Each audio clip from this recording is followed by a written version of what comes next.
It has been a busy week full of news and updates on VOA Africa TV. The National Executive Committee of the African National Congress said that it will vote against the report accusing South African President Ramaphosa of misconduct. Human Rights Watch says that work to improve human rights in Africa is more important than ever. For this and for more, here is a highlight from each of our programs.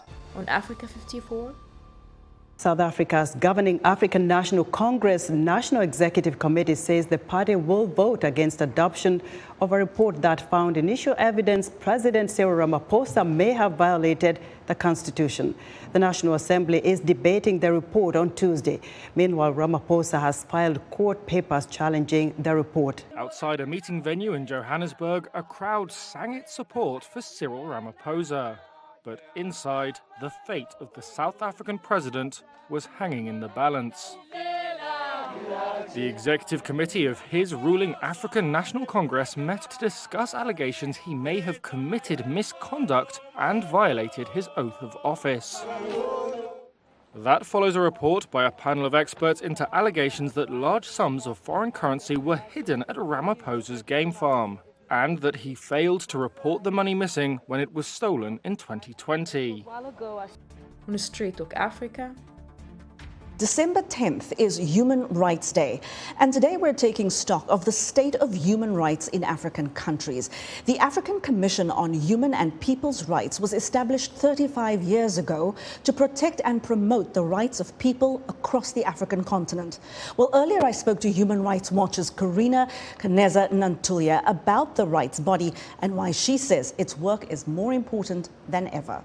It's more important than ever today because of two things mainly. One is the continuation of human rights and humanitarian crisis across the continent. When you look at the resurgence, for instance, of the M23 armed group in Eastern Congo, when you look at the continuation of terrorist attacks by armed Islamist groups in the Sahel, in Mozambique. on Our Voices. Now, the prevalence of many armed groups in the vast territory of the DRC is said to be one of the causes of the widespread rape and gender-based violence in the country. But experts agree that solutions can be found in the Congolese traditions, beliefs, and norms. So the Congolese government, in collaboration with the United Nations Population Fund, UNFPA, convened a national forum of traditional and religious leaders against gender-based violence. The Democratic Republic of the Congo is still reeling from gender-based violence. It all started with the 1993 intra-ethnic armed struggles in neighboring Rwanda, which caused a massive influx of Rwandan refugees in the country, poured right into Goma, the capital city of North Kivu, while about the same number of people were entering Bukavu, the capital of South Kivu. Mingling with these displaced persons were troops of the ex-Rwandan armed forces and Interahamwe and Hutu militias of the late Rwandan President Habyarimana. Over the years, gender-based and sexual violence, which was said to be practiced by the armed rebels in the eastern province of North Kivu as a weapon of war, was also used by Congolese soldiers and civilians in cities and peace zones like the capital, Kinshasa. On Red Carpet, Whatever the matter is, Soraya Ramos wants to give her voice to all women that listen to her music. Now, although born in Portugal to Cape Verdean parents, the singer grew up in France and Switzerland, and she's behind hits including Bye and Meu Marido. And in November, she launched her new single, Trumpet. In the new year, Soraya Ramos promises to release her first album that will showcase a great mix of Sorayas. É preciso fazer escolha com uma caneta e uma folha e decidir lutar como uma soldier. Hi everyone, I'm Soraya Ramos. I'm a singer.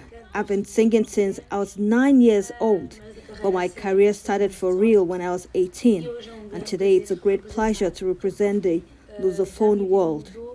My life changed when I released Bai. It was a fever at the time, and it was a song I didn't want to release.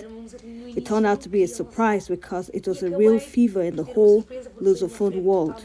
and it was my first music in real Creole. It was the day I woke up with millions of views. I woke up with the whole internet lip-syncing my song, playing in every club. I got 60 shows. It was a world tour with one single. I felt like nothing is impossible.